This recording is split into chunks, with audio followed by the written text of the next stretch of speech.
contrapartida do Círculo em troca desse prêmio, desse valor disponibilizado pelo governo do Estado. Então, também, muito obrigada aí à Fundação Catarinense de Cultura e ao governo do Estado, que valorizou o nosso projeto e que recompensou os nossos esforços em busca de uma qualidade melhor de aproveitamento de um espaço tão lindo e maravilhoso que é a Casa de Itália, na Praça 15 de Novembro. Para quem não conhece, assim que a gente puder, está de novo com as portas e coração aberto, sintam-se todos convidados para vir nos prestigiar. O Círculo Italiano é uma associação que usa essa casa já há 20 anos e agora conseguimos a renovação dessa concessão por mais 20 anos e, por isso, entramos aí com força, com toda a força nesse projeto de remodernização e acessibilidade, contando de novo com a presença da Laís, da Lília, da Vanessa Pereira, né, na realização desses projetos. Eu não vou me prolongar, eu só estou aqui mesmo para dar as boas-vindas e o agradecimento. Não vou poder ficar, infelizmente, acompanhando a tua oficina, Laís, porque eu tenho uma turma que está me esperando para a aula de italiano, que é a minha praia, que é o que eu sei ensinar. Então, eu vou para lá. Desejo a vocês uma noite maravilhosa, de muita produção, de muito conhecimento e, mais uma vez, obrigada a todos por participar. Alessandra, então me deram o link errado, eu estou na sala errada, eu tenho que ir para a sala de italiano. De italiano? Então, tu tens como colar ali? Me deram então o link errado, me deram esse. Quem que te deu esse link, meu Deus? É porque eu me matriculei no final da semana e ela me mandou esse link. Foi uma confusão. Então, eu vou fazer assim, ó. Eu vou escrever aqui um instantinho só. Desculpem, Laís. Imagina. Eu vou escrever aqui o meu WhatsApp, porque eu acho que eu não tenho vocês no grupo. É Cláudia e a Júlia, né? Isso. Tá. Ah, meu Deus. Não, vamos fazer ao contrário. Escrevem vocês, porque o meu número mudou e eu não sei de cabeça. Tá.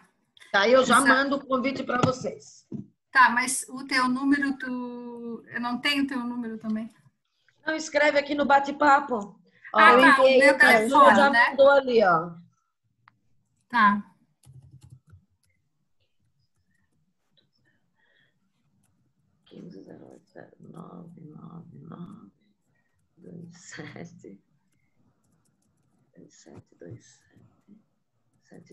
Então, vamos lá. Vamos para o italiano. Quem é do italiano? Obrigada. Tchau, gente. Tchau, Laís. Boa noite. Boa oficina. Tchau, Lília. Tchau. Obrigada. Deixa eu admitir mais um pessoal. Olá, boa noite a todos. Tá todo mundo me ouvindo? Opa. Bom, a gente vai começar a oficina. Ela tem uma parte teórica e uma parte prática. Eu, antes de começar, então, queria que todo mundo desligasse os microfones e, quando quisesse falar, não teria problema nenhum de me interromper e chamar. Fechou aqui. Bom, antes de iniciar, então, eu gostaria de me apresentar. Eu sou Laís Soares Pereira Simon, eu sou restauradora. Vou contar um pouquinho da minha trajetória. Eu sou formada em design de produto e artes visuais. Me especializei, então, em gestão de design e conservação e restauração de arte sacra. Tenho um mestrado na teoria e história da arte e sou doutoranda da pós-graduação de design. Eu atuo, então, na área de patrimônio desde 2011, na empresa Três Parcas, e trabalhei em algumas obras aqui pelo estado, como a Catedral de Florianópolis, a Igreja da Lapa do Ribeirão, a Igreja de São Francisco no centro, uma igreja de Indaial também no Varno, Nossa Senhora das Necessidades, na Casa Barzan em Orleans. Trabalhei também com inventários, com esculturas, com estudos, com prospecções, com pinturas murais também na Casa de Câmara e Cadeia, um pouquinho de cada coisa com bens móveis integrados. Eu não conheço muitas pessoas, então, se vocês pudessem só dizer os seus nomes e de que áreas que vocês são, só para eu conhecer vocês, para entender de onde que vocês vieram e o que vocês se interessam. Quem que vai começar? Lília.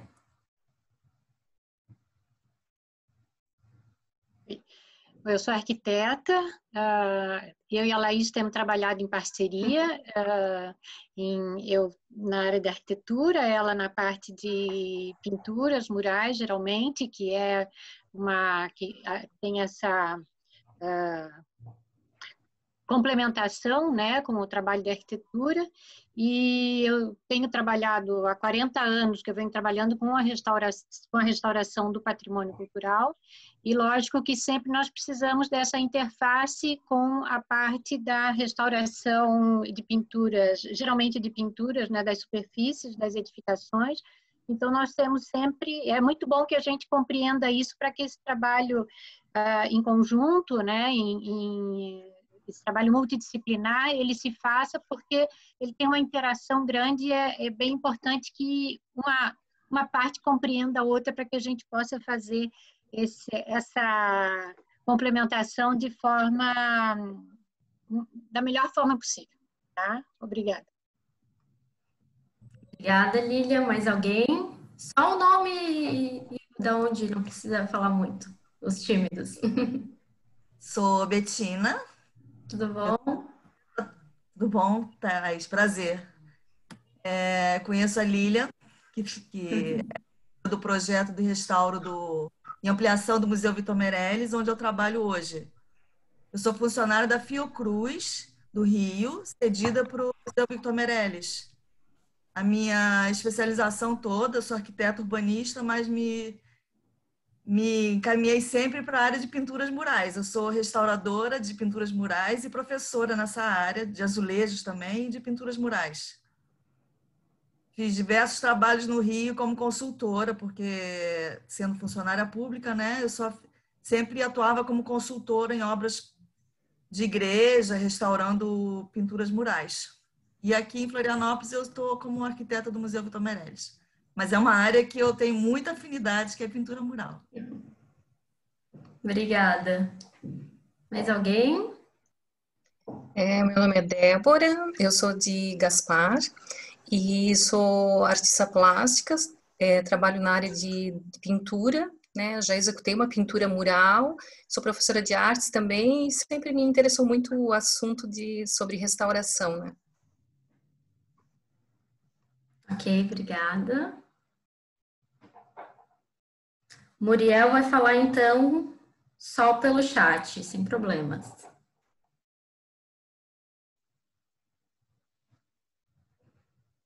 Ele queria muito trabalhar com murais, já que antes de saber que existia uma profissão para isso. Thaís Costa.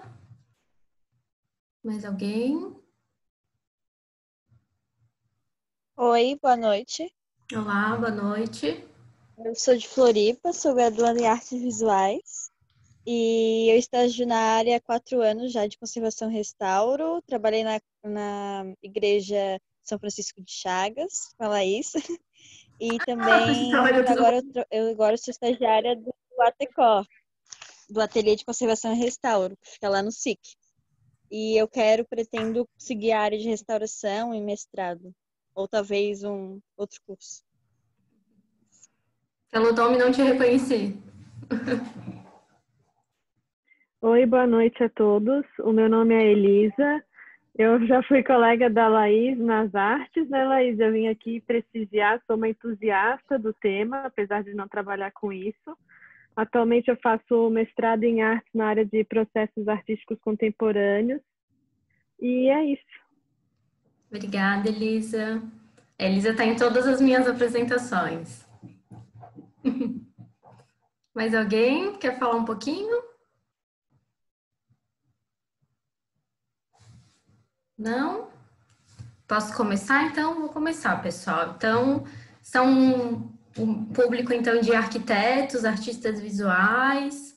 Então, vai entender um pouquinho. Tem coisas que eu não preciso, talvez, explicar tanto, que eu não sabia bem como é que era o meu público, mas então eu vou começar.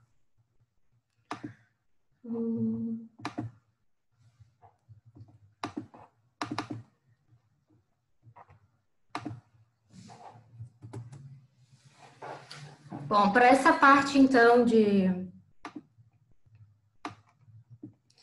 essa parte mais teórica, então, eu vou falar um pouquinho, então, da introdução à linguagem pictórica da pintura mural. E eu vou começar classificando, então, vou começar a falar um pouquinho o que difere dela de outras formas de pintura que ela está vinculada à arquitetura. Então, ela é classificada como um revestimento e como arte ao mesmo tempo. A arte muralista exige que se leve, então, em considerações algumas exigências estéticas e também tecnológicas de construção, devido ao seu lugar permanente como parte integrante da estrutura da parte edificada, né? Então, as pinturas murais são classificadas conforme seus tipos de preparação dos suportes, a forma de aplicação pelo artista, a composição pictórica ou a técnica empregada na sua execução. Nessa oficina em específico, então eu vou me ater só em suporte fixo, e as regras que regulamentam a estruturação desse substrato da alvenaria exigem, então, essas tecnologias de construção, de argamassa e de traços. Não.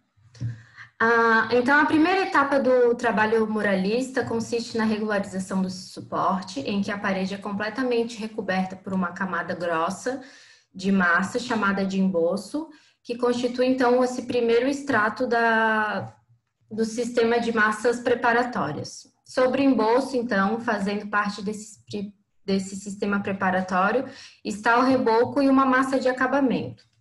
Essas massas, então, combinam uma carga, que constitui um material base, composto de pequenas partículas desagregadas, que podem ser areias de diferentes granulometrias. Opa, que eu me perdi aqui, que me pediram para entrar. Pequenas granulometrias, saibro, pó de dolomita, e essa carga, então, é combinada com material adesivo, um ligante, que tem a função de agregar essas partículas, promovendo uma fixação da massa no suporte, que principalmente, né, o mural, ele tem essa especificidade da cal, que é indissociável da história dos murais, e também eles podem ser usados ou algum tipo de adesivo sintético, ou cola de animais, como alguma goma vegetal, caseína, algum tipo de ligante desse tipo. A preparação, então, desse suporte é uma fase que antecede a parte pictórica e é uma parte muito importante, que ela é que vai fazer realmente a pintura agregada na superfície e fazer parte da arquitetura. Então, dependendo do procedimento que vai ser adotado na parte pictórica, cada técnica exige um certo tipo de preparação, que são as pinturas a seco, a fresco e a mista. Mas aqui eu vou falar só, então, da técnica a seco, porque eu vou me focar mais na têmpera. Então, essa superfície de alvenaria que recebe essas massas preparatórias que já foram comentadas, que foi o emboço e o reboco, e no seu acabamento, então, ela leva uma imprimatura, que seria, então, deixar essa superfície bem rígida, lisa e absorvente, que é o que a têmpera precisa para ter uma boa aderência. Então, essa imprimatura é feita com uma massa de sucré, que seria o carbonato de cálcio, o óxido de zinco, que além de ele ser um branqueador, ele também atua como um fungicida, a cola PVA e a água. Essa técnica, ela também pode ser utilizada em painéis de madeira revestido com essa imprimatura, e é o mesmo material também das esculturas, enfim. As esculturas de madeira policromada. Depois de falar um pouquinho sobre a pintura mural, assim, eu me foquei mais na parte das massas, até porque essa semana passada, no próprio redes sociais do CIB, eu também já fiz uma palestra que eu falo um pouquinho mais sobre mais detalhes das pinturas murais. Então, hoje eu vou realmente falar um pouquinho mais da têmpera e quem tiver, quer dizer, mais alguns detalhes, nesse outro vídeo também está disponível. Então, a têmpera, ela é um método de pintura, que seu nome tem origem no termo latino de temperare, que significa, então, misturar ou juntar mais de um elemento, né? Então, para produzir essa tinta à base de têmpera, são misturados os pigmentos, que eles trazem, então, a cor, a mistura, e o aglutinante, que seria a liga desse componente. Esse aglutinante, então, pode ser de proteína do ovo, da proteína do leite, pode ser de cola de coelho, pode ser de outras variações com óleo e com goma também. O veículo da têmpera, então, é o seu aglutinante, que tem como característica distinta o fato de serem emulsões. As emulsões, então, são essas misturas estáveis de um líquido aquoso com uma substância, então, oleosa, gordurosa ou resinosa. Essas emulsões, a têmpera, quando secam, elas formam, então, uma película, né, transparente, e quando molhadas, ela tem uma aparência bem leitosa, assim, que é causada pela refração e dispersão da luz através da água que envolve os pigmentos e os óleos. O mais antigo e natural tipo de emulsão é a gema de ovo. A gema dos ovos de galinha, então, contém uma solução denominada de albumina, que seria um óleo não secativo, que também tem característica de ser um bom emulsificador. E o outro ingrediente presente nas gemas dos ovos é a leticina, que é uma substância, então, gordurosa, que atua como um emulsificador e também um estabilizante para essa mistura. Os componentes da gema do ovo, então, formam esse aglutinante, que contém uma substância não secativa ou semissecativa, que misturada, então, com a substância de secagem rápida, resulta nessa mistura bem sucedida de uma boa secagem da têmpera. Eu vou fazer, então, um breve panorama da experiência histórica artística da têmpera, para a gente ver alguns exemplos dela aplicada e destacando só alguns momentos. Não vou super me ater à parte histórica, porque seria muito grande. Então, só vou mostrar, então, que vou iniciar, então, com os pintores paleolíticos, que empregavam essa técnica da têmpera com colas vegetais ou cartilaginosas, e com pigmentos eles usavam, então, calcários, terras coloridas encontradas nas regiões que eles habitavam.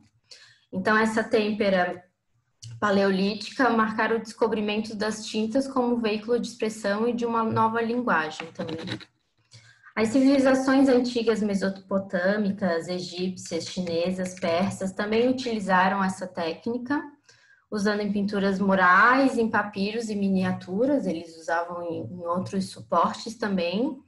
E tem evidências que os gregos romanos também utilizaram essas técnicas da têmpera também nas descobertas das escavações de Herculano e de Pompeia. Já fazendo um salto aqui bem grande, mais uma série dos retratos de Phaon, bem famosos. Já na Idade Média cristã, então, a partir do século VI, mais ou menos ali no período de Constantino, no qual o paganismo cede espaço, então, ao cristianismo, está com um grande número de luminuras. Então, a têmpera começa a ser usada também com outros materiais como o ouro. Então, como a têmpera tem essa característica de ser um pouquinho mais opaca, eles usavam com ouro, então dava mais luminosidade para a têmpera. Então, eu já trago algumas coisas também do século X, século XI, dos bizantinos, que também usavam muito ouro. Faziam muito também no suporte em madeira, representando essas cenas da vida cristã, os ícones bem famosos. E encerrando também um pouco essa era bizantina, começa então uma fase que ressuscita então uma nova revolução para a pintura, com grandes nomes como Cimabue e Giotto, que eles começam a modificar a estética da arte e mostram uma nova maneira de olhar o mundo.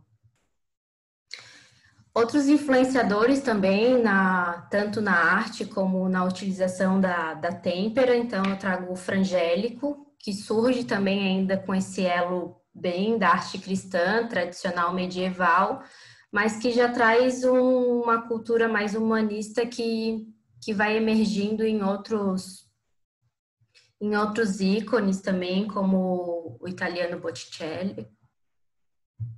Eu trago, então, outras imagens de representação, de perspectivas. Botticelli aqui. E a gente começa a ver que essa pintura começa a ganhar outras, né, profundidades. Isso aqui é um capricho, né, uma arquitetura. Então, ela vai passando, então, de uma pintura mais gráfica, com o traçado bem escuro em volta, e ela começa a trazer outras profundidades, outros trabalhos pictóricos, porque eles começam também a misturar, fazer novas pesquisas de mistura de têmpera, de usar aqui o Volpe, ele usa de uma forma o pigmento mais corpóreo, eles começam a usar o óleo, eles começam a fazer vários experimentos pictóricos para trazer outras formas de usar a têmpera, que a têmpera, ela não consegue, então, se misturar de uma forma gradual, que definam os volumes e delineiam as formas. Então, eles vão adicionando outros ingredientes a só a proteína do ovo, aglutinantes e óleos, para trazer, então, outros tipos de têmpera, que eles usam, que são a vinílica, a ovo, a caseína, a goma e a óleo. Então, é possível utilizar, então, técnicas misturadas, com velaturas misturadas, que eles foram usando a opacidade da têmpera numa área, lustrando essa têmpera com uma boneca ou com pano, para ele trazer uma característica mais acetinada, misturando com óleos para trazer um brilho que o óleo tem, e as pinturas a têmpera vão ganhando outros volumes e outros acabamentos, e esse medium permite esse tipo de experimentação dos artistas. Mais algumas imagens. Bom, todos os meios, os mídios, então, têm as suas vantagens e suas desvantagens também. Por cada uma ter suas especificidades, enfim. Então, eu vou começar pontuando as vantagens da têmpera, o que ela mostra tanto de características técnicas como pictóricas, que fazem os artistas escolherem elas. Então, vou começar pontuando essas vantagens, que é uma emulsão, então, bem segura e não tóxica. Então, toxicidade é um fator bem importante. A sua secagem, então, é muito rápida. Ela tem uma vantagem para alguns tipos de trabalhos, mas para outros também ela pode ser visto como uma desvantagem, né? Uma grande vantagem dela é que ela, com o tempo, ela não fica amarela, ela não muda de cor, ela não fica transparente, como a gente pode observar nas pinturas a óleo, que com o tempo elas ficam bem amareladas por ter bastante verniz, né? Também, camadas de vernizes. E esses pigmentos, eles têm uma luminosidade bem característica. Sempre que se depara numa remoção de repintura, se repara com uma tinta têmpera, pela luminosidade do pigmento, mesmo ele sendo opaco, ele traz essa reflexão de luz em todas as direções, que a gente já percebe do que ela é feita. Mas ela tem, ao mesmo tempo, uma textura sutil que dá essa carinha de fosquinha que ela tem. Uma das desvantagens, já falando das desvantagens da têmpera, é que ela tem que ser sempre nessa superfície bem rígida, bem preparada, porque isso pode aparentar na hora da aplicação da tinta têmpera. Ela pode rachar, ela pode não aderir bem, porque ela tem que ter essa superfície bem rígida, bem absorvente e bem para trazer mesmo utilizar. Ela não pode ser flexível, não pode ser tela, não pode ser papel, ela precisa dessa rigidez para se fixar. Outra coisa também é as desvantagens dela na sua aplicação. Então, um artista ele tem que ser assim bem centrado, saber muito da técnica, porque a espessura da tinta é muito importante. Então, ela não pode ser coberturas muito pastosas ou muito espessas. É praticamente trabalhando de velatura em velatura, esperando secar cada uma para outra camada, e também tem que sempre se preocupar, então, com o volume de aglutinante. A parte de baixo nunca pode ter mais aglutinante que a parte de cima, senão já vão ser características que podem trazer rachaduras para a pintura. Mas como toda técnica e como toda receita, precisam ser testados, porque cada pigmento também funciona de maneira diferente com esses aglutinantes e com essas camadas. Então, isso exige que o artista seja, assim, bem estudioso para entender até onde ele consegue ir com as têmperas. Outra impossibilidade também, que é bem técnica, com a têmpera não é possível fazer, então, sombreados muito escuros. Não é possível também aplicar a camada do molhado sobre molhado, como as aguadas de tinta aquarela. Então, o pigmento não pega nessa camada ainda molhada. Então, tem que ter esse tempo da tinta de secar. Então, isso é bom ela ser uma secagem rápida, que isso permite um bom trabalho. Só que, ao mesmo tempo, isso não permite que as pinturas sejam feitas assim ao ar livre, uma coisa meio impressionista. Ela não permite isso.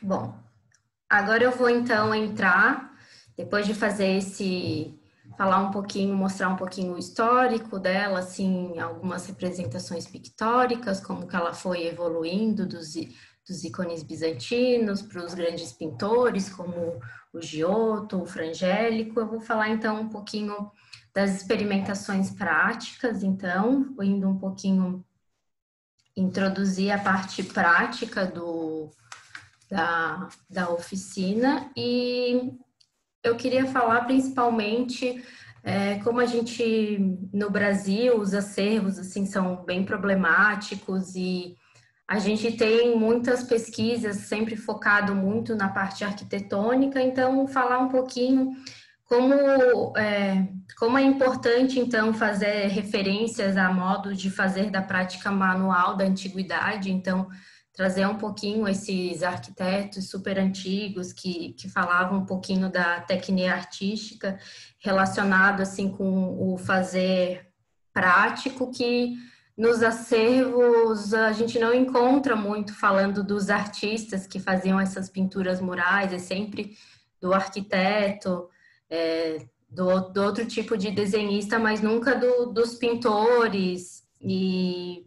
E também é importante, então, falar, então, como carece de pesquisas e práticas para aprofundar, então, esses métodos tradicionais, que a partir desses métodos tradicionais é que a gente vai também entender os métodos modernos, que trazem todas essas misturas, e também experiências que ajudam a entender, então, esses bens de uma forma também para articular as experiências e as estratégias de conservação de restauro. Então, é muito importante saber um pouquinho dessa técnica antiga para entender como desenvolver os projetos e como lidar com esse acervo de pinturas murais que hoje não tem. A gente está começando, né, a desenvolver mais estudo nessa área.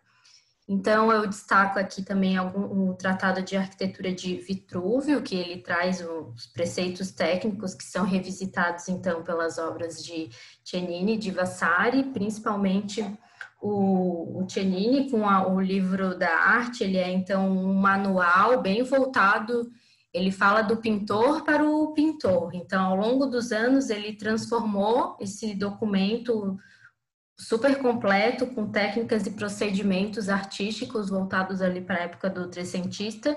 Então, é um livro que ele não teoriza, mas ele ensina todos os métodos e todos os fazeres dos mestres da sua época, que eram um fazer que eles não tinham uma universidade, um método pedagógico que eles pudessem aprender. Tinha que ser na prática, tinha que se vincular a um mestre, a uma oficina, tinha que trabalhar muitos anos até ele conseguir fazer ele ter um nome sozinho. Então, esses eram os mestres que introduziam os segredos do ofício, e ele, então, organizou todas essas técnicas e que permitiu, então, passar o conhecimento para além do seu tempo, servindo, então, com uma fonte de referência até os dias atuais para entender, então, um pouquinho como atuar no meio da conservação e da restauração. Já o Vasari, que ele é bem mais conhecido, apesar de ele ser pintor e arquiteto, ele é bem mais conhecido, então, pelas suas biografias de artista. Ele não transcreve uma tradição, assim, dessas receitas do fazer artístico, mas ele reflete muito sobre os conceitos e teorias desse fazer artístico, porque ele também tem esse vínculo de falar de pintor para pintor, de artista para artista. Ele tem um pouco desse contexto no livro dele. Aqui então. Agora então vou passar para a parte. Alguém tem alguma dúvida? Alguém quer falar alguma coisa? Qual é o nome mesmo do livro que você falou agora sobre as técnicas? O livro da arte. Ele é difícil. Ah, tá, obrigada. Ele tem em italiano, assim, é um livro bem difícil de encontrar, assim, esses tratados, mas não dá para achar alguma coisa, assim. Mas é um livro bem interessante, assim. E até o próprio Vasari, esse livro de biografia de artistas, que é fácil encontrar aqui, é interessante para ver como eles pensavam, como ele traz uma outra perspectiva, assim. É interessante também para conhecer esse outro lado. Bom, agora, como a oficina era voltada para ser prática e mais com agora o momento que a gente está vivendo, impossibilitou a gente se encontrar e a gente faria todas as misturas e tintas juntos, eu acabei fazendo alguns, então, videozinhos para mostrar um pouco o que a gente ia fazer juntos. Eu vou começar, então, com uma das que é que eu tinha mostrado. As experimentações práticas, então, a gente vai fazer junto uma têmpera a cola, uma têmpera a ovo, têmpera a óleo e uma têmpera a goma. Eu fiz alguns videozinhos, então. Bom, esse primeiro vídeo, então, a gente vai precisar, então, dos seguintes materiais: pigmento em pó, água destilada, cola PVA, óleo de essência de cravo e o óleo stand, que é o óleo de linhaça. Deixa eu dar uma paradinha. É o óleo de linhaça polimerizado. Ele se diferencia porque ele passa, então, por um processo de aquecimento que acaba... Além do aquecimento, ele também fica abrigado do ar. Então, o aquecimento mais a falta de ar, ele cria, então, eles desaparecem as acetonas insaturadas que tem nesse óleo e faz com que ele tenha mais longevidade nas pinturas. Então, é bem importante que ele seja polimerizado, porque tem os que não são. Então, bom, então eu começo os primeiros passos para fazer. Então, é macerando o pigmento com água destilada. Aqui eu uso, então, um grau e um pistilo, mas isso é uma coisa que da minha preferência, porque tem quem use a moleta, mas eu gosto mais por ele ser menorzinho, eu acho ele mais ergonômico, para falar a verdade. E essa tinta, então, ela tem que ter, deixa eu voltar um pouquinho, tem que ter essa consistência, então, de como se fosse uma tinta tirada do tubo. Ela tem que ser cremosinha, ela não pode ser muito seca, ela tem, então, essa consistência. Então, em um recipiente com tampa, preferência eu prefiro com que seja em vidro, colocar, então, a cola e água numa proporção que ela fique uma consistência, então, de xarope. É um pouquinho assim no olho. Não, se colocar muita água, põe um pouquinho mais de cola para ela ter essa consistência, nem tão líquido, nem tão grosso. Nesse mesmo recipiente, então, coloco umas gotinhas desse óleo de linhaça e mais 2 gotinhas também de essência de cravo, que ele atua como um fungicida. Depois de fazer mexer bem. Aqui eu fui fazendo rapidinho, porque senão, como a gente está no vídeo, fica mais monótono, né, do que pessoalmente. Então, esse tipo de têmpera, ele é bem resistente, ele acaba, então, tem um acabamento mais fosco do que o acabamento, geralmente, só com ovo. Mas ele fica um tom aveludado, assim. Ele fica completamente, então, impermeável quando ele está completamente seco. E ele permite, então, que sejam retocadas com tinta óleo, com tinta à base de têmpera, com óleo e ovo. Mas ele é, assim, ele fica uma camadinha... Ele precisa trabalhar mais as camadas, porque ele fica muito mais translúcido, como pode ver na aplicação aqui. Bom, a nossa próxima experimentação, então, é a têmpera a ovo. Cadê ela? Aqui.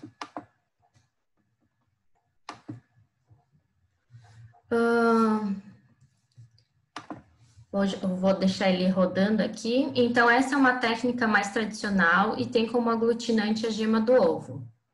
O primeiro passo é como o outro, macerar o pigmento com água destilada, como no outro vídeo, o mesmo processo. Esse pigmento, então, dá para ser armazenado em um frasco de conserva com tampa por muito tempo, assim.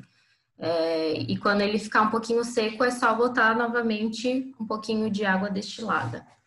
O próximo passo, então, é separar essa gema da clara, e é muito importante nessa etapa tentar tirar todos os traços da clara. Então, vai passando de uma mão para outra e também secando essa mão em algum papel absorvente, até ela ficar assim, ó, bem sem traço, bem sem nada. Ficou um pouquinho ali, né, mas é assim, vai passando de uma mão para outra, limpando num papel para deixar ela bem limpinha. A clara, então,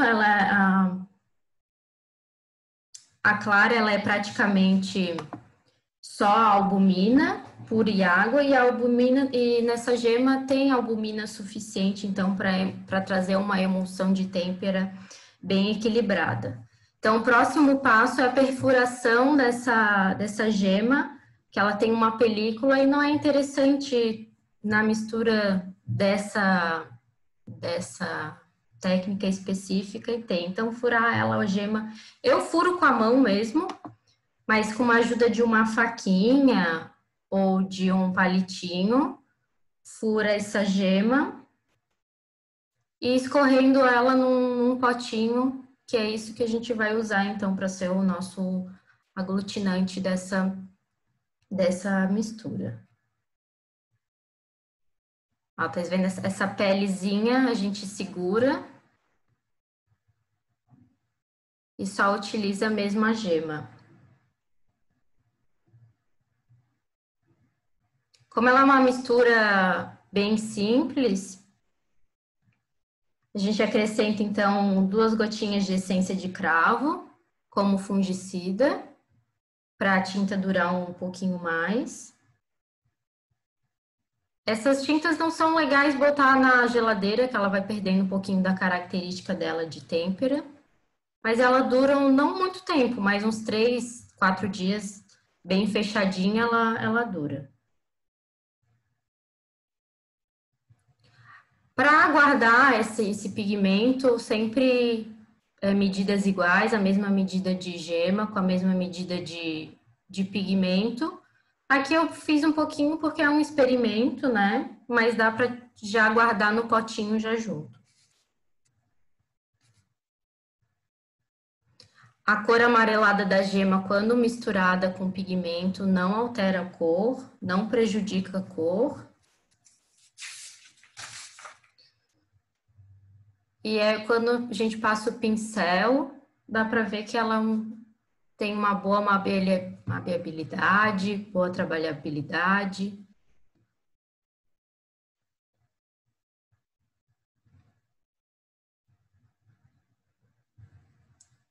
A mesma, então, medida de ovo e de pigmento. E quando elas se juntam, a cor não sofre nenhum tipo de alteração. E ela desliza bem no pincel.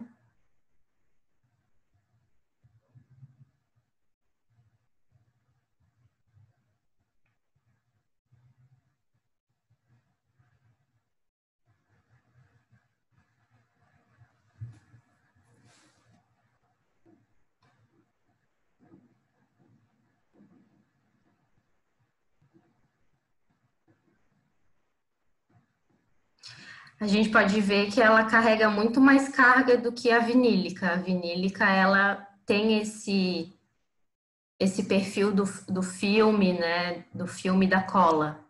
Aqui a gente já vê que ela é um pouquinho diferente. Mesmo deixando ela mais aguada.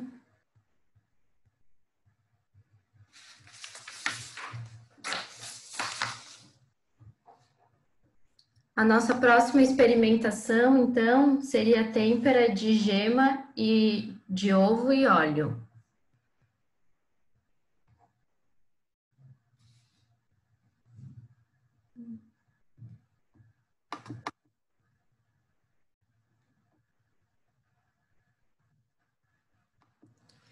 A gente vai usar, então, os seguintes materiais. Opa!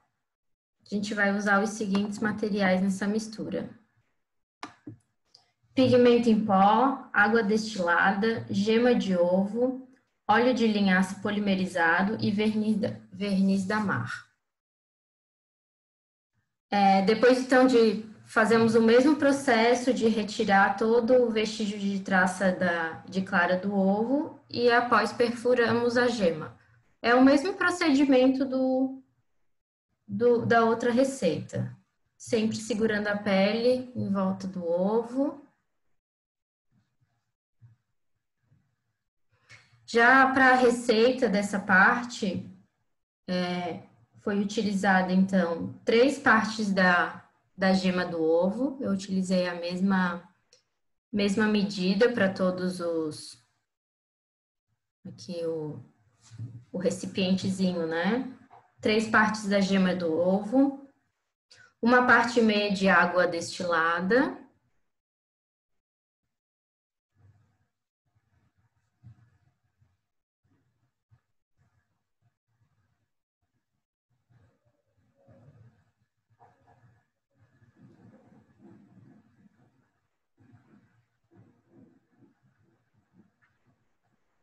Uma medida de óleo de linhaça.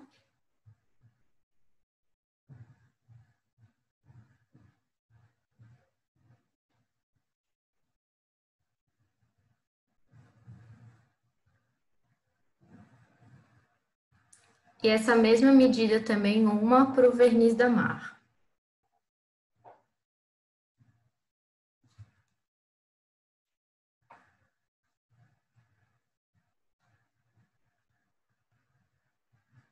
Como nessa mistura já tem o óleo, né?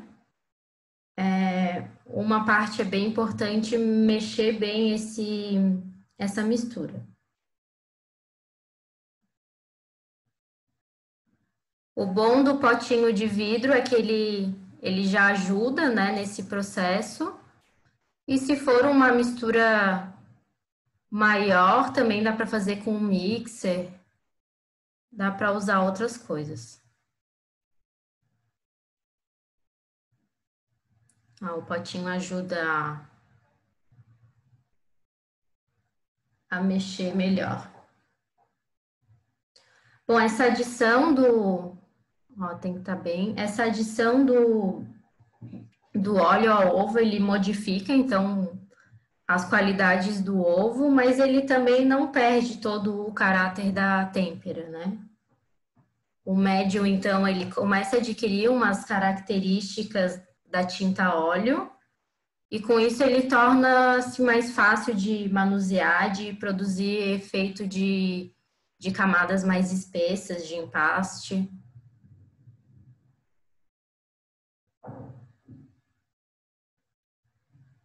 Pode ver que ele já tem um brilho um pouquinho mais diferente.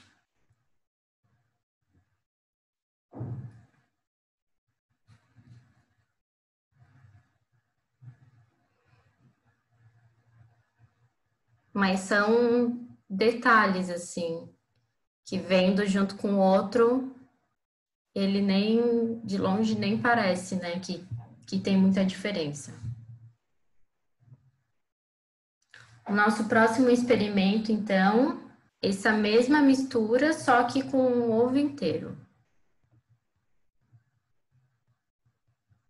Então, essa daqui é uma variação daquela outra, que é com adição de óleo. Só que nessa técnica a gente vai usar o ovo inteiro, com a clara e a gema. Então, inicia como os outros, macerando o pigmento com a ajuda da água destilada.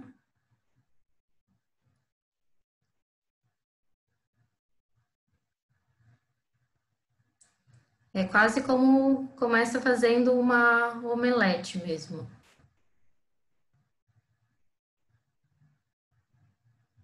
Como esse tem a adição da clara, ele fica mais difícil na hora de misturar, de pegar a proporção, né, para a receita.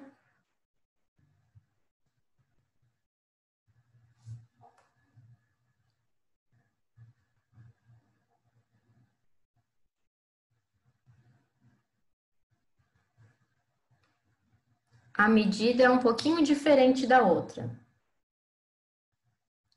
Nessa são 2 partes de ovo inteiro.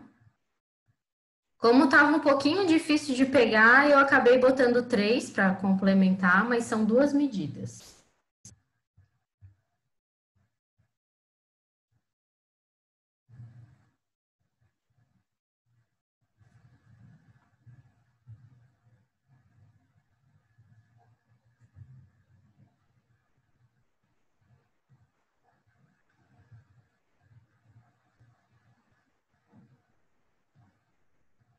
Nessas são 4 partes de água destilada.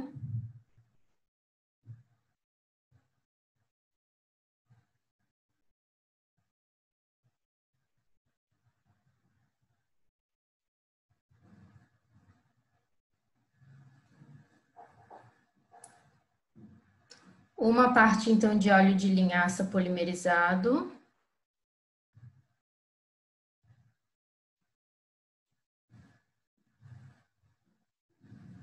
E uma parte também de verniz da Mar.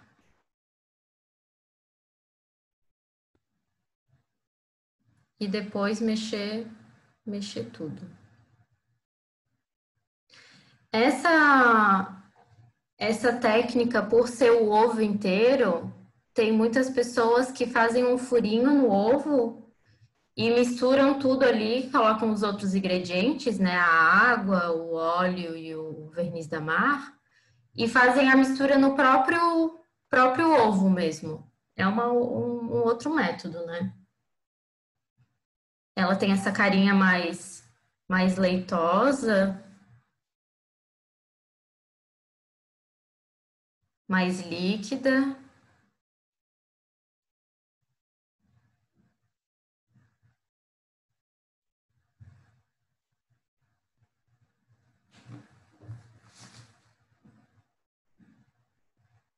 Mas ela realmente não modifica o pigmento quando misturado.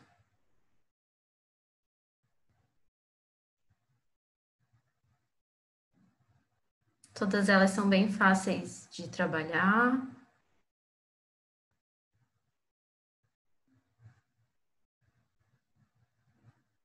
E essa, como já fica bem...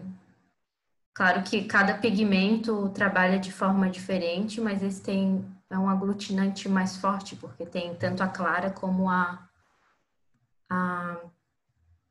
gema. Mas cada cor também vai atuar de forma coloração do pigmento também, né?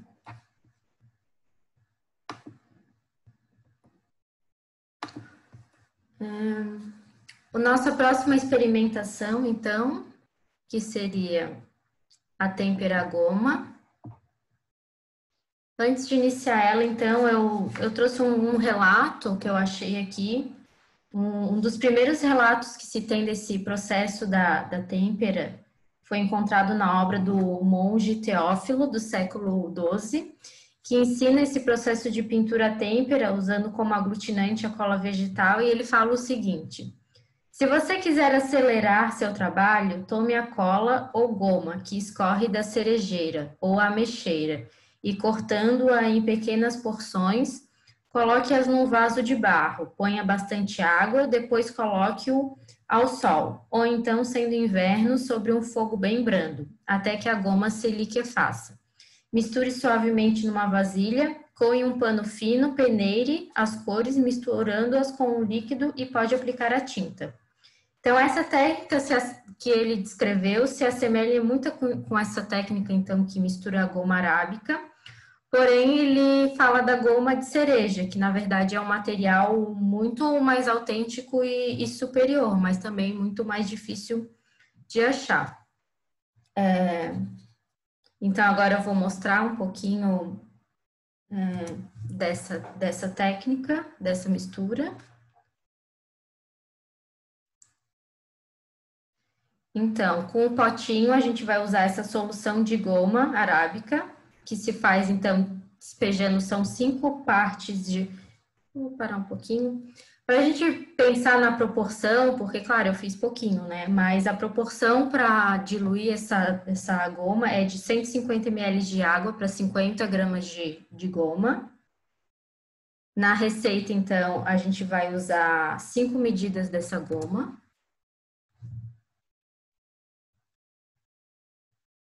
Essa goma, então, dissolvida, ela tem uma consistência de xarope, meio espesso, e essa água destilada tem que ser quente. As outras não têm essa característica, mas essa precisa ser água quente. Dá uma mexida para ela criar essa emulsão. E os ingredientes, então, oleosos são misturados com uma medida de óleo stand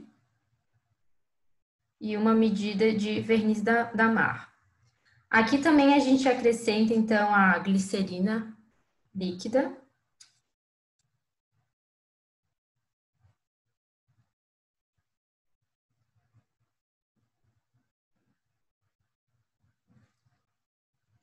E como ela tem essa característica de emulsão, ela exige, então, que ela seja mexida muito mais tempo que as outras e muito mais vigoroso. Então, nesse momento, seria bom botar um mixer, porque ela exige que seja uma coisa bem vigorosa. E a glicerina, ela é acrescentada ele traz um efeito de preservativo e retarda um pouco a decomposição.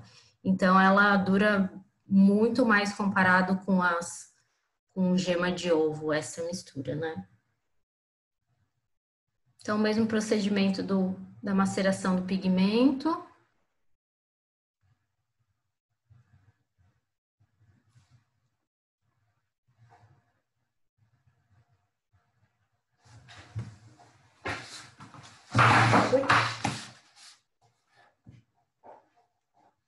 e a sua aplicação.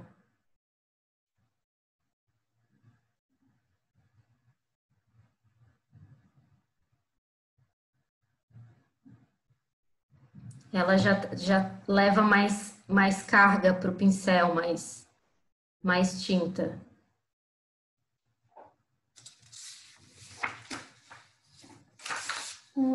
Ok.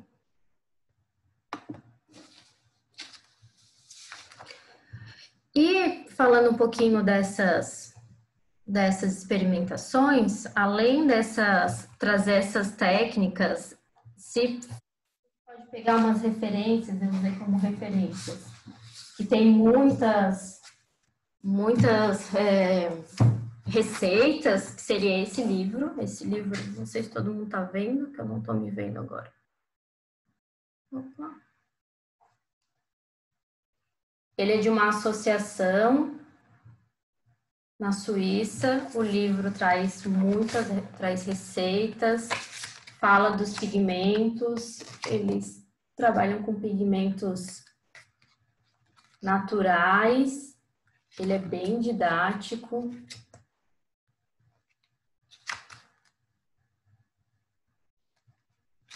Esse foi, então, uma referência muito boa. E um clássico, que é o Manual do Artista, do Ralph Mayer, que ele é bom para a vida em geral. Ele traz todas as receitas e discute, essa vai mais isso, vai mais aquilo, essa foi testada. Então, esse é uma boa referência também, traz outros tipos de misturas e ingredientes. E para finalizar essa parte prática, eu trago então as máscaras de estêncil, que pode fazer essas tintas, a gente podia, como elas eram aplicadas, né? A parte pictórica, então, tem essas máscaras que elas, então, elas têm essa característica de fazer padronagens, de fazer estampas, essa repetição dela, que ela traz, tem essa característica de ser um papel de parede, de lembrar o tecido, diferente de outras técnicas mais artísticas. Mas como no CIB é o que a gente encontra, então eu estou dando um destaque para essa técnica do stencil e que ela não tem uma característica tão forte do artista, ela não exprime um traço do artista, ela é uma reprodução mais em massa, assim. Então, os catálogos de stencil foram muito usados no século XIX, XX, né, mas no final do século XIX, para trazer, então, essas superfícies. Vou agora trazer aqui o experimento. Ele é um pouco mais demorado, ele é bem trabalhoso, admito, assim. E tem que ter, assim, uma super precisão e força na mão. Então, o que a gente vai precisar para fazer o stencil, né? Vamos precisar, então, de papel sulfite, papel carbono, papel vegetal, acetato ou lâmina de raio-x usada, cola spray, caneta permanente, estilete, durex e régua. Então, esses são que a gente vai precisar. Como cada pintura, né, tem o seu desenho, sua especificidade, é muito difícil tu encontrar isso pronto, ou às vezes mandar fazer um molde, às vezes é um detalhe pequeno, não vale tanto a pena. Então, por isso, o interessante de fazer o seu próprio molde, sua própria máscara. São duas coisas que podem ser feitas, então, ou com papel vegetal, tirar o desenho da própria parede, à mão mesmo. Sempre, como ela é uma máscara, ela exige que as partes estejam sempre alguma partezinha conectada ao papel. Então, prestar atenção nesses pequenos ligamentos, ou também a partir de uma foto, fazer na escala, que é pegar, então, essa reprodução. Então, com o auxílio do papel carbono, passar esse desenho para uma folha de papel sulfite. Então, é um sanduíche, né? O papel sulfite, o carbono e esse vegetal com o desenho que foi tirado ou com a impressão.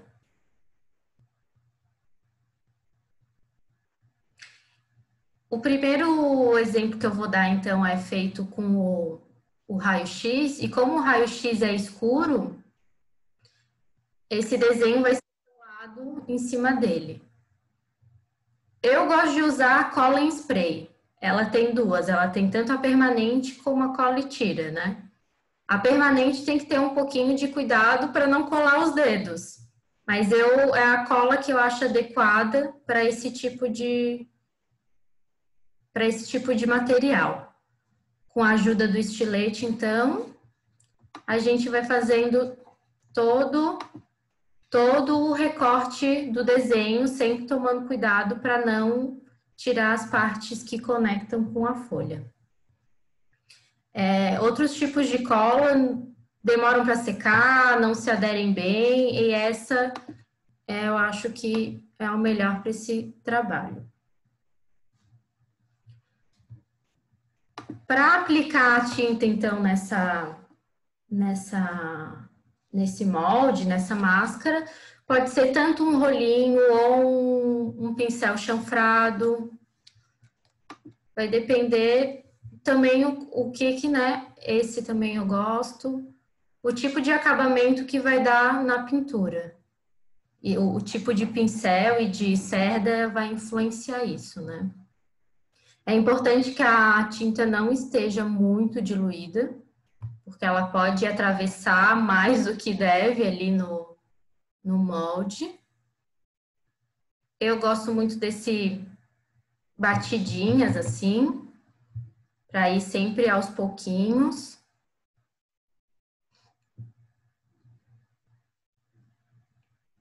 Espera um pouquinho para tirar. E tá feito o molde e a aplicação. Outra forma também é com acetato. O bom do acetato é por ele ser transparente, não tem isso de passar por um papel, colar. Tu pode fazer o desenho com a ajuda dessa caneta permanente, para não ser uma caneta que depois, sem querer com a mão, tire a caneta toda. Vai fazendo o desenho e vai depois removendo todo esse desenho com o auxílio de um estilete. Quem tem mais habilidade é melhor com um bisturi, porque é mais durinho, né? Um outro material que é um pouquinho mais fácil é talvez com papel também, né? Mas aí teria que ser um papel com uma gramatura maior, 300, porque também para a tinta não ir deteriorando o molde, que vai, né, molhando e vai deteriorando o molde. Então, tem que ter bastante paciência. E eu achei que o bisturi, aquele estiletezinho pequenininho, assim, bem de detalhe, ajuda mais do que um estilete, assim, muito grande. E é o mesmo procedimento. Não com a tinta não muito diluída. Os desenhos mais rebuscados são mais difíceis tanto de recortar como também de pintar. Porque às vezes pode levantar uma perninha, os mais gráficos ajudam um pouco mais. E é esse o resultado. Bom, da parte que a gente iria fazer juntas, prática, foi isso que eu pensei, então, trazer a goma vinílica, a têmpera vinílica, a têmpera goma, a têmpera a ovo, a têmpera óleo, tanto com só a gema como o ovo inteiro. Então, são essas experimentações. Eu tinha até passado uma lista de materiais, quem quisesse ou fazer na hora ou experimentar em casa. Eu sei que a lista é um pouquinho grande e com materiais às vezes difíceis de achar, também caros, pigmentos são muito caros, mas trabalhar com pigmento vale a pena, porque ele dura muito tempo. E como o nosso trabalho tem essa característica de a gente produzir a nossa própria cor, então acho que vale muito a pena investir em pigmentos. Algumas técnicas, né? Alguns exemplos dos stencils aplicados. E eu gostaria, então, de finalizar, fechar essa minha fala a respeito da arte muralista e, principalmente, trazer a prática dos métodos e receitas, com foco, então, na pintura à base de têmpera, que eu quis deixar, então, ele mais próximo e presente à arte mural da gente, que faz parte do nosso cotidiano, desde o período paleolítico, há cerca de 40 mil anos. E também queria destacar, então, o reconhecimento dos mestres pintores no Brasil, pela falta no acervo desses nomes. A gente não encontrou nada sobre quem poderia ter feito as pinturas no Cíbio, até em outros lugares que a gente encontra em Florianópolis. As casas antigas, elas são um palimpsesto de tempos e pinturas, o que fica muito difícil tanto datar elas, quanto dizer quem foram as possíveis pessoas que fizeram, né, por essa falta de apreço, por esse trabalho bem técnico e bem prático, né, e mostrar como às vezes essas pinturas têm um destaque muito menor nas obras do que a parte outras áreas também, né? E mostrar que a arte muralista, então, tem essas duas facetas, tanto do revestimento ligado à parede, ligado aos traços, às argamassas, e também como arte, que nessas superfícies decoradas dessas edificações, elas são documentos super poderosos, mas que muitas vezes a gente não consegue ler esses documentos e nem decifrar esses códigos de linguagens, né? E por meio desses estudos a gente conhece, então, a dinâmica de uma sociedade, as particularidades do tempo e a essência desse tempo que a gente está tentando resgatar com as obras de conservação e restauro. Era mais ou menos isso que eu tinha para apresentar. Não sei se alguém quer falar alguma coisa, tem alguma dúvida? Eu queria perguntar ali sobre as duas últimas têmperas que tu passasse, né? Elas não vão à essência de cravo? Não vão à essência de cravo.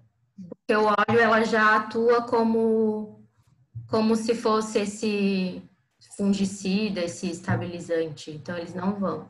É mais só com a gema, né? E a vinílica. Ok, então. Laís, eu perguntei se podia peneirar a gema, porque essa destreza eu imagino que vem com a prática, né? Dá para fazer também. Eu acho mais trabalhoso, porque sem querer tu pode, né, dar uma espremidinha ali no...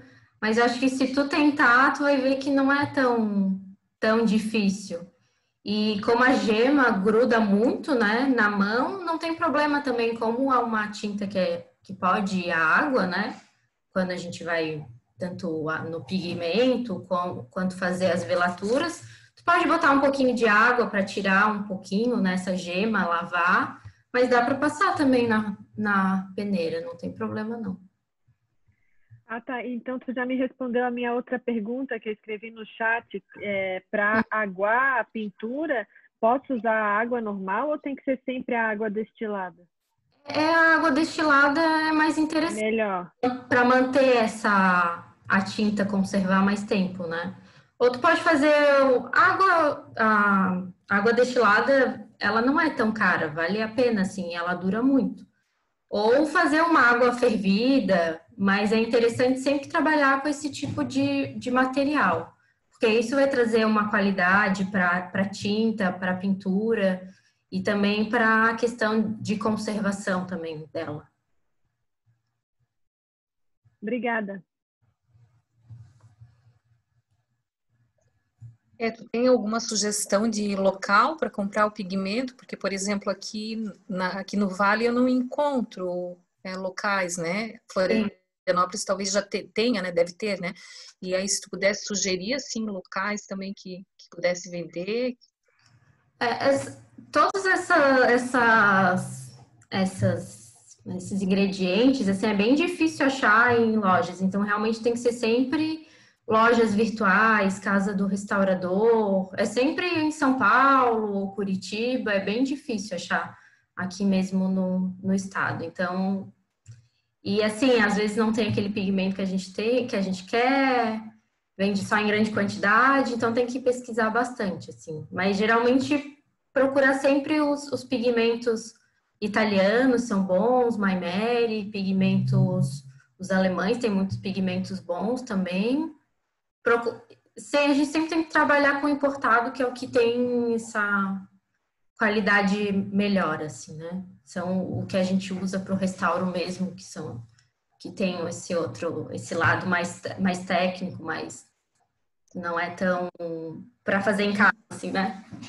E no caso de aplicado no papel, teria algum papel específico para se trabalhar, como existe para aquarela, ou pode ser qualquer papel? Tem que ser um papel com uma gramatura bem alta, porque senão ele não vai aderir tão bem, né? Ele vai ficar, o suporte vai se degradar, assim, né? Vai ficar muito mole, não vai ficar com uma textura legal, tem que ser com uma gramatura alta, 300, assim. E na parede teria que fazer toda uma preparação, então, teria que fazer a imprimatura. Uhum. Esse gesso cré com a cola, com a água. E daí, assim, ele tem que estar bem lisinho, então tu tem que passa, daí tu espera secar, tu lixa. É trabalhoso, assim, mas é isso que vai dar a base para trazer E o processo de secagem dele é muito demorado? Não, ele não é tão demorado. Dependendo, se for um lugar úmido, demora um pouquinho, mas ele é tipo um gesso melhor, assim. Também tem a cola, né? Certo. Quem sabe no futuro tu podes dar uma oficina. Pode ter a cola, pode ser a cola PVA mesmo para passar, mas a tradicional mesmo seria com a cola de coelho, né? Dissolver, mas também a cola de coelho traz outros problemas por ser, né? Animal, enfim, sim. Então seria melhor mesmo a PVA. Eu ali utilizei com mais sem pH, né? Um pH neutro, mas para fazer um teste não teria problema usar uma cascorês, isso não teria problema. Obrigada. Parabéns pelas tuas aulas práticas. Legal. Obrigada. Didático para a gente. Dá um trabalho, mas acho que, assim, como agora a gente teve que fazer longe, eu tive que me reinventar. É muito mais fácil ao vivo, né? A gente faria a mistura junto, mas eu espero que consegui passar um pouquinho de como é o processo e como era feito. Eu acho que é importante entender como é difícil toda essa técnica, hoje a gente vê aplicado, mas é importante, acho, entender, né, o primórdio, de onde veio, como era aplicado. Pessoal, não sei se alguém tem mais alguma coisa, senão a gente pode encerrar. Queria agradecer a todos, eu sei que é um horário que às vezes é ruim, cansativo, né? Já são quase 8 horas da noite, mas queria agradecer a todos e também acompanhar o que a gente está fazendo ali no CIB, as nossas postagens, nossas palestras. Essa semana vai ter mais uma palestra da Lília, semana que vem temos um debate também, então fica o convite para quem quiser acompanhar, quem quiser assistir. Certo, parabéns pela tua aula, muito boa. Obrigada. Quem quiser também entrar em contato comigo, não tem problema, a gente pode conversar, trocar figurinha. Então é isso, pessoal. Parabéns, muito obrigada. Obrigada também. Obrigada, Laís, muito bom. Obrigada, muito obrigada. Laís, muito bom, Tchau, parabéns. Tava muito bom. Tchau. Tchau. Valeu, muito legal. Boa noite a todos. Boa noite. Boa noite. Boa noite. Ai, meu Deus.